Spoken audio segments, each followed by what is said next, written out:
جاگیردار، سرمایہ دار اور فوجی ڈکٹیٹر تینوں کی نفسیات ایک ہے اور تینوں کی نفسیات جمہوریت کی نفی ہے.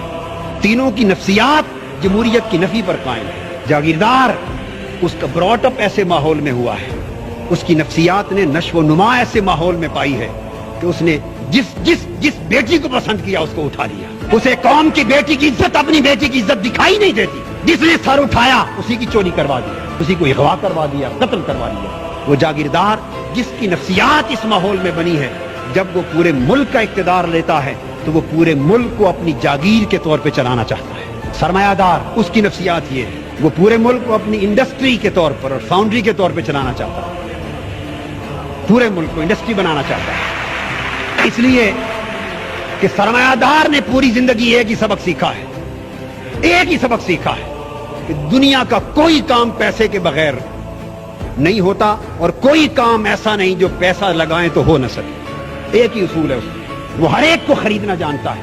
ایک چپراسی سے لے کر بجلی کے لائن مین تک، ایک آئی ٹی او سے لے کر انکم ٹیکس کے کمشنر تک، اس نے ہر ایک کو پیسے سے خریدنا سیکھا ہے. جب وہ ملک کے اقتدار پہ آتا ہے وہ سارے ادارے پیسے سے خریدنا چاہتا ہے. اس سے پورے کے پورے ملک کا سسٹم تباہ و برباد ہوتا ہے. اس کے ذہن میں بھی جمہوریت کی نفی ہے. اور فوجی ڈکٹیٹر اس نے بھی زندگی بھر ایک ہی بات سیکھی ہے کہ جو حکم دوں آگے نو کی کسی کو جرأت نہ ہو. جب وہ اقتدار پر آتا ہے تو وہ پورے ملک کو بٹالین کی طرح چلانا چاہتا ہے. 48 سال میں ملک کی زمام اقتدار بدل کے ان 3 طبقات میں رہی. یہی وجہ ہے کہ چہرے ہی بدلتے رہے ہیں. نظام نہ بدلنا تھا نہ بدل سکا اور نہ بدلے گا جب تک اقتدار کی کرسیوں پر جاگیردار، سرمایہ دار، وڈیرے قابض ہیں. اس وقت تک اس ملک کی تقدیر، اس ملک کا نظام، اس ملک کے غریب کا مقدر کبھی بدل نہیں سکتا.